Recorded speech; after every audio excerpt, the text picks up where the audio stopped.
الأيام دي أيام مفترجة وأيام حلوة، واللي عايز يا حبايبي يدعي يدعوا في ليلة ليلة وقفة عرفات.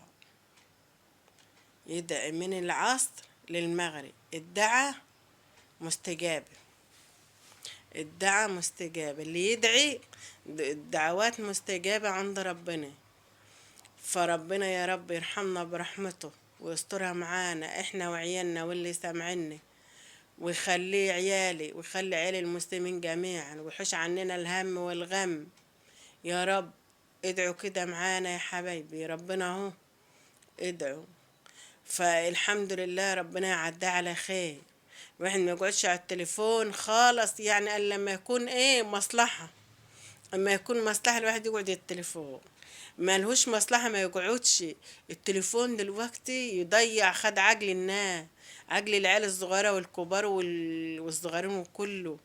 الواحد ما يقعدش كده على التليفون على طول، ظهره اول حاجة يوجعه، وعينيه تزغلل النظر يروح منه. يعني العيل وهو صغير يقعد على التليفون مش عارف حاجة، ما يهموش. لا، الأم ولا الأب يحوش التليفون عن العيال الأطفال، مش كل شوية قاعد عليه التليفون. نظرهم هيروح، نظرهم هيروح. الكبار على طول قاعدين على التليفون رخرين، مش عايزين يسيبوه. طب ليه؟ ليك مصلحة اعملها، مالكش مصلحة مش على طول تحط عينيك في التليفون. نظرك هيروح، نظرك هيروح. شوف اللي وراه، قوم صلي ركعتين، قوم شوف اللي وراك، المصالح اللي وراك اعملها. اي حد ما ليه ما يخليش التليفون ياكل بعقله.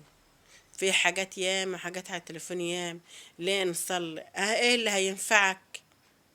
ايه اللي هينفعك في الدنيا دي بحالها؟ ولا ينفعك الصلاة؟ صلي وتدي ربنا حقه، عشان ربنا يبارك لك في صحتك وفي مالك وفي عيالك. وبص في كل حاجة ربنا هيبارك لك، وربنا يرحمنا يعني برحمته. فيا رب يعديها على خير، ويجعل يا رب كلامي كويس على قلبكم، وربنا يعديها على خير يا رب، يا رب. بل البت قاعدة على التليفون من هنا، ولا يا بيت يا بيت يا فلانة يا فلانة، فين وفين على ما لا تسمعني. الله، طب فين وفين على ما تسمعيني؟ ليه؟ التليفون واكل عقله، بتسمع اي حاجة عليه واكل عقله. يا ابني يا ابني روح، يا روح هات حاجة، انت يا ابني انت يا ابني. برضه التليفون فين وفين على بال ما ارد عليه. طب ليه؟ ليه؟ اقعد على التليفون كده، اجي اتكلم محدش بيسمعني، اجي انده محدش بيسمعني. مش مركزين معاي، مش مركزين معاي. ليه على طول على التليفون؟ ليه كده؟ ليه كده؟ طب ركز لحياتك، ركز لدنيتك، ركز لصلاتك. ما تخليش الوقت يعدي عليك، ما تخليش الوقت يعدي عليك وانت ما اديتش ربنا حقه. ادي ربنا حقه، محدش هياخد منها حاجة، محدش هياخد منها اللي عمله صلاته، محدش هياخد منها حاجة خالص.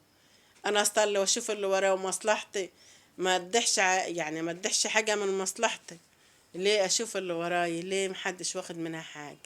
ولا هتاخده؟ عملك، عملك بس اللي هتاخده، محدش هياخد منها حاجة ابدا. لا هياخد بيوت، ولا هياخد فلوس، ولا هياخد عمايل، ولا هياخد ارض. مش هياخد الا عمله، عمله بس اللي هياخده من الدنيا دي بحالها خالص.